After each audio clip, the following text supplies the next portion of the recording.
জি বস, এই নেন আপনার সিগারেট খান। জয়, এই বেটা হচ্ছে মনে হয় মেলের মালিক। শালা, আচ্ছা শালা বহুত খারাপ। এই তুমি কাজ বাদ দিয়ে এখানে কি করতেছো? ওইদিকে কাজ করার আগে তুমি এখানে বসিয়েছো, সিগারেট খাচ্ছ। এটা কেমন কথা তোমার? সিগারেট খাওয়ার সময়টুকু দেবে না? 2 মিনিট হলো আসবার। কি বলো? আমি যতটুকু কাজ করছি অতটুকু কাজের টাকা দাও। তোমাদের মতো মেলের মালিকের কাজ আমার এলাকার মানুষ আর কোনোদিন করবে না। বেটা একদিন কাজ না করলে ভাত নাই, আর বড় বড় কথা। হ্যাঁ, সাবধান করে দিলাম, এইরকম যেন দ্বিতীয়বার আর কথা না শুনি। কথাটা যেন মনে থাকে। দে টাকা দে। 100 টাকায় হবে, আর এই বাকি টাকা তোর মালিককে দেগা যা। এরপর থেকে আর আমাকে কাজে রাখবে না, কথাটা যেন মনে থাকে। এই হচ্ছে বড় পাগল, এই পুরো দুনিয়া একদিন বরবাদ করে দেবে। এই তুই কই যাস? এদিকে আয়।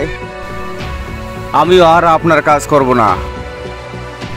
এই তোর ব্যাগ নিয়ে যা, ব্যাগ। যত সব পাগলের দল।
পুষ্পারাজ।